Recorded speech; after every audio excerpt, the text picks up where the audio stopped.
संजय राऊत यांच्या प्रकृतीमध्ये आता सुधारणा झाली आहे। आज दुपारी त्यांना रुग्णालयातून डिस्चार्ज मिळणार आहे।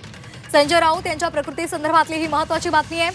संजय राऊतांच्या प्रकृतीमध्ये सुधारणा झाली आहे आणि आज दुपारी त्यांना रुग्णालयातून घरी पाठवलं जाणार आहे, त्यांना डिस्चार्ज दिला जाणार आहे। संजय राऊतांचे भाऊ सुनील राऊत यांनी ही माहिती दिली आहे। प्रकृतीमध्ये बिघाड झाल्यामुळे 4 दिवसांपासून ते मुलुंड इथल्या फोर्टिस रुग्णालयामध्ये दाखल होते।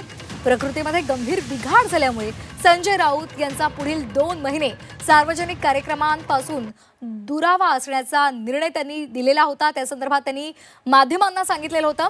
मात्र आता त्यांच्या प्रकृतीमध्ये सुधारणा झाल्याची माहिती मिळते। कृष्णात पाटील आपले प्रतिनिधी आपल्यासोबत फोनच्या माध्यमातून जोडलेत। कृष्णात, प्रकृतीमध्ये राऊतांच्या सुधारणा झाली आहे, आज त्यांना घरी सोडलं जाणार आहे, काय नेमकी एकूण माहिती आहे?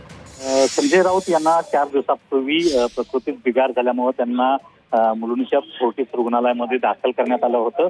परंतु आता 4 दिवसानंतर त्यांच्या प्रकृतीत सुधारणा झालेली आहे आणि त्यामुळे डॉक्टरांनी त्यांना डिस्चार्ज देण्याचं ठरलेलं आहे। आज दुपारी 2 वाजता त्यांना रुग्णालयातून सोडलं जाणार आहे आणि यापूर्वीच त्यांनी सोशल माध्यमाच्या माध्यमातून जाहीर केलं होतं की माझ्या प्रकृतीमध्ये गंभीर बिघाड झालेला आहे आणि त्यामुळे पुढचे 2 महिने मी सार्वजनिक कार्यक्रमापासून आणि माध्यमापासून दूर राहणार आहे आणि त्यानुसार ते घरामध्येच होते। त्यानंतर 4 दिवसापूर्वी साधारणतः त्यांना ऍडमिट चेक करण्यात आलं होतं, परंतु आता त्यांच्या प्रकृतीत सुधारणा झालेली आहे आणि त्यामुळे आज त्यांना डिस्चार्ज दिला जाणार आहे।